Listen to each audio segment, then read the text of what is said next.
Le chef de l'État, Félix-Antoine Tshisekedi Tshilombo, a signé quelques ordonnances. La lecture de ces ordonnances nous est faite ici par notre confrère Joseph Oscar Mbalkaï.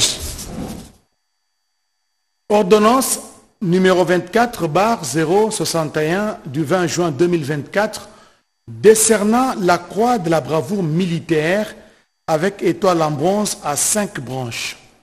Le président de la République, vu la Constitution telle que modifiée par la loi numéro 11/002 du 20 janvier 2011 portant révision de certains articles de la Constitution de la République démocratique du Congo du 18 février 2006, spécialement en ses articles 69, 79, 84 et 221, vu l'ordonnance numéro 131 du 11 mai 1964 instituant la croix de la bravoure militaire, spécialement en ses articles 1er, 2 et 4, vu les dossiers des intéressés tels qu'instruits par la chancellerie des ordres nationaux, considérant les actes de bravoure accomplis par ce dernier lors de la tentative de déstabilisation des institutions de la République survenue le 19 mai 2024 à l'initiative d'un groupe d'inciviques armés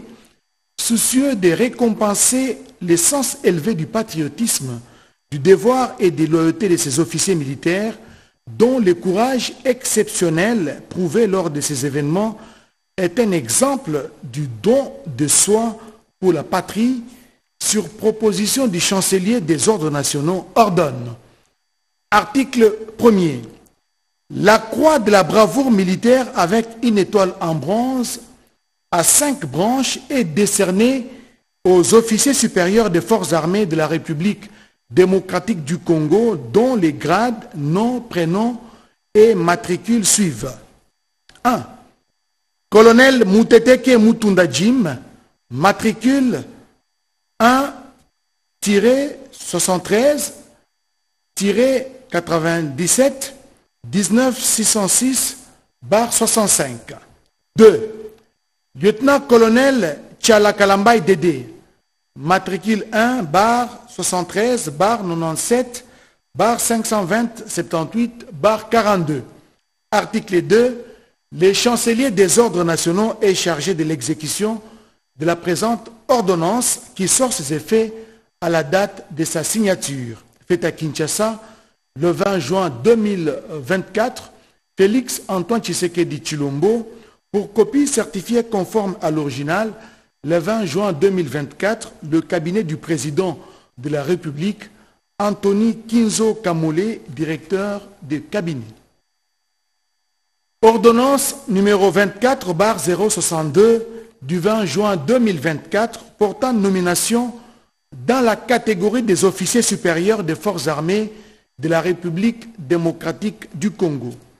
Le président de la République, vu la Constitution telle que modifiée par la loi numéro 11/002 du 20 janvier 2011 portant révision de certains articles de la Constitution de la République démocratique du Congo du 18 février 2006, spécialement en ses articles 69, 79, 81, 83 alinéa 1er et 191, vu l'ordonnance numéro 10/047 du 23 juin 2010 instituant les ports des grades et insignes distinctifs au sein des forces armées de la République démocratique du Congo, spécialement ses articles 1, 4 et 5, vu l'ordonnance numéro 22/002 du 7 janvier 2022 portant organisation et fonctionnement du gouvernement, modalités de collaboration entre le président de la République et les gouvernements, ainsi qu'entre les membres du gouvernement,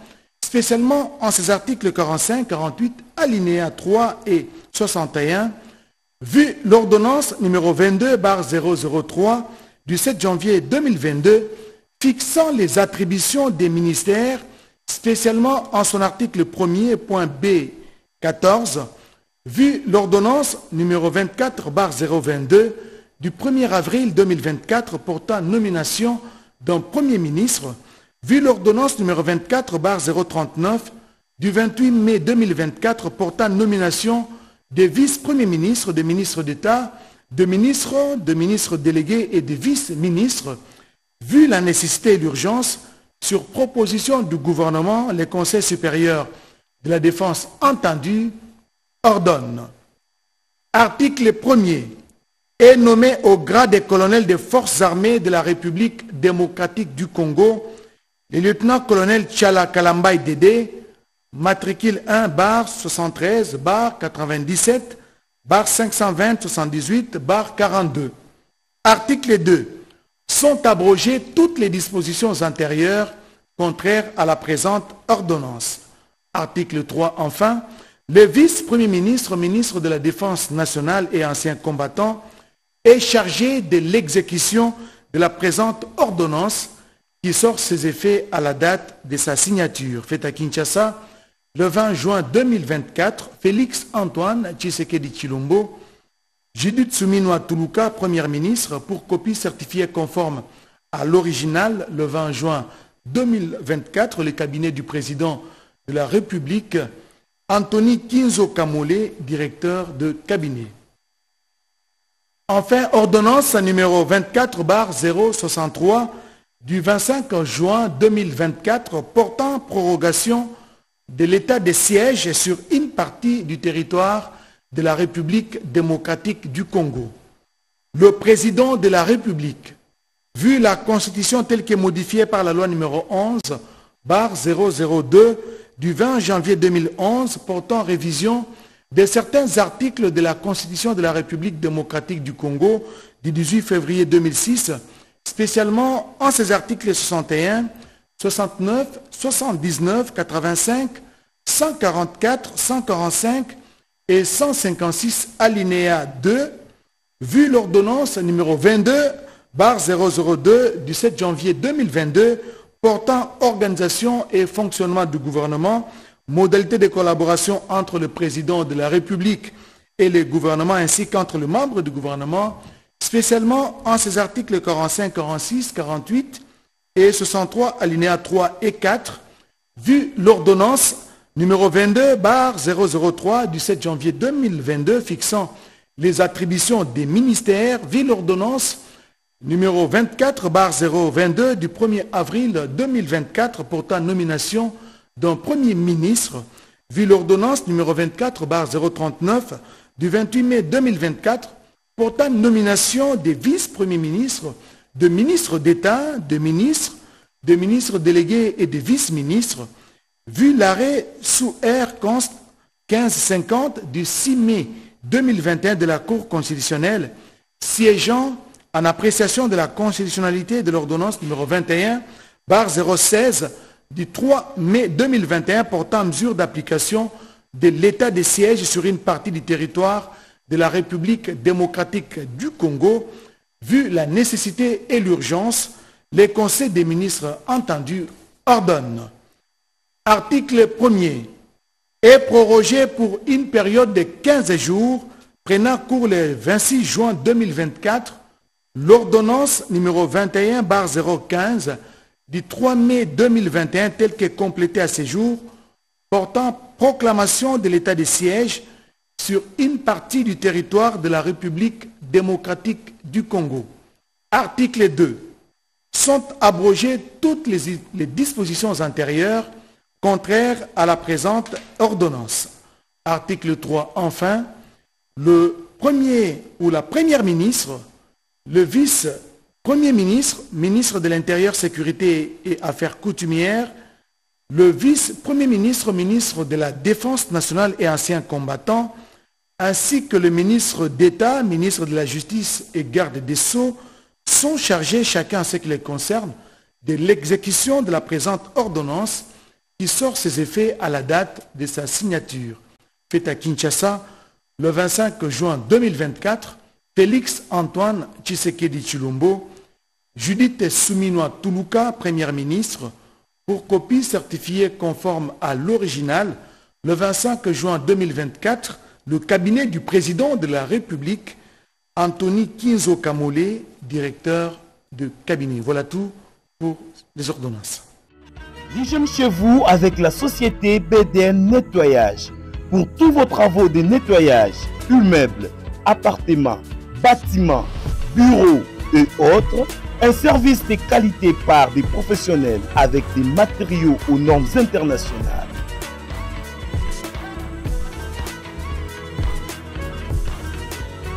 La société BDN Nettoyage offre aussi un service des femmes de ménage expérimentées pour tous vos besoins.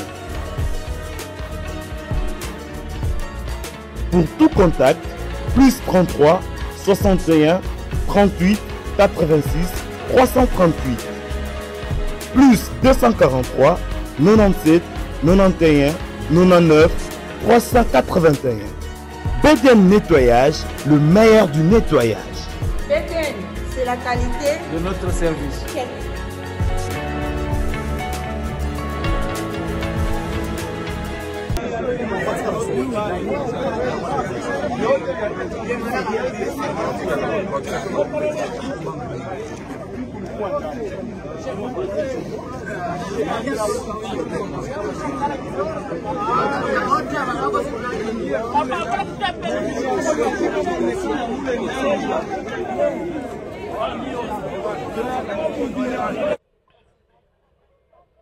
Pour sa première mission officielle après son entrée en fonction, la première ministre Judith Suminwa a choisi la partie est du pays le 25 juin mardi.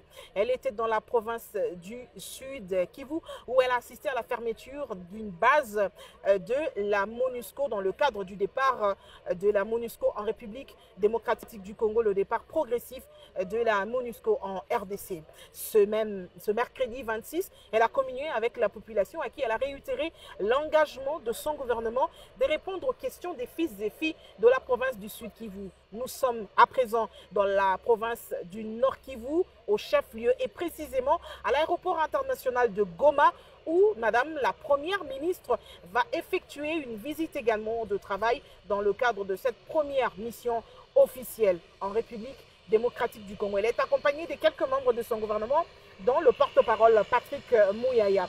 Ici, c'est donc les militants des partis politiques de l'Union sacrée qui se sont mobilisés tôt, depuis ce matin, pour réserver un accueil chaleureux à Madame la chef du gouvernement central. Les autorités politico-militaires au tarmac, déjà rangées pour accueillir Madame Judith Suminwa, les députés provinciaux, les députés nationaux, mais également quelques sénateurs élus de la province du Nord Kivu. La population est mobilisée puisqu'elle attend beaucoup de ce gouvernement, notamment finir la guerre qui est imposée à la RDC et le retour de la paix pour que finalement tous vivent en paix, puisque si le Nord Kivu respire la paix, c'est tout le pays qui va également respirer la paix. Et pour le programme de ce mercredi 26 juin, le programme prévoit, après l'aéroport directement, Madame la Première ministre va se diriger au gouvernorat provincial. Là-bas, elle tiendra une série d'activités, notamment le conseil provincial de sécurité, mais également quelques audiences. Nous reviendrons d'ici la fin de la journée avec des images pour vous montrer ce que va être ces activités ici dans la province du Nord Kivu, notamment pour ce 26 juin 2024. Et la journée de jeudi 27 juin 2024 s'annonce également très intense en activité, sauf changement. Le protocole prévoit une visite de Madame la Première ministre au Génocoste. Rappelez-vous, le Génocoste, c'est ce cimetière dédié aux victimes de la guerre d'agression imposée à la République démocratique du Congo. Elle va également visiter les internés du camp militaire Kiatiko, les internés blessés de guerre. Mais en même temps, elle va visiter un camp des déplacés. Le 8e s'est passé aux alentours de la ville de Goma. Madame la Première ministre amène un message de paix, un message de réconfort à la population du Nord Kivu qui attend beaucoup de son gouvernement et elle en a pleinement conscience. Depuis la province du Nord Kivu, depuis l'aéroport international de Goma, Rachel Kitita pour Actu 30.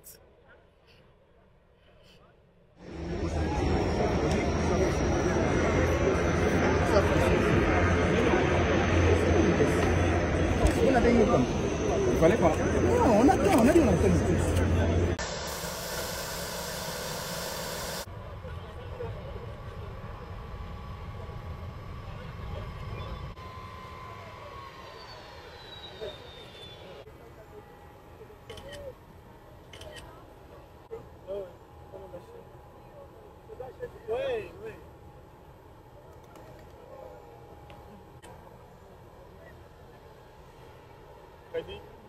Ready?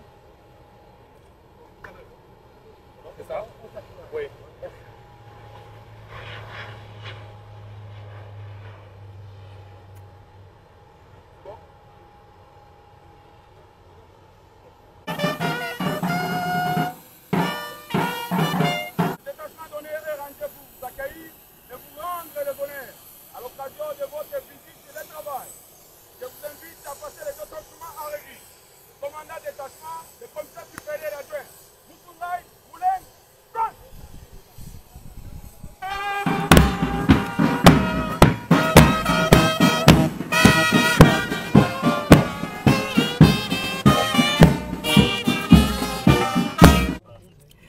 Pour moi, c'était important de commencer mes premières missions à l'est du pays.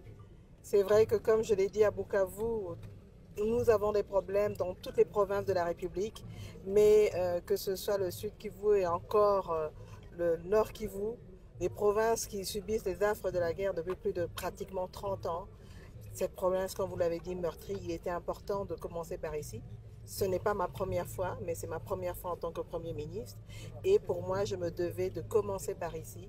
C'est vrai que les problèmes, on les connaît de loin, on les connaît, mais il est toujours important de venir, de rencontrer la population, de rencontrer les autorités au niveau de la province, les autorités locales, les chefs coutumiers, et pouvoir échanger avec eux, parce que là, nous sommes en train, on a commencé, on a pris fonction, et donc il est important de pouvoir quand même avoir des échanges pour pouvoir ajuster nos interventions dans le cadre de la mise en œuvre du programme du gouvernement. Et pour moi, c'est vraiment une manière de démontrer à cette population résiliente, et en particulier les femmes, que nous sommes là et que ce ne sont pas des populations qui sont abandonnées. Merci, Excellence.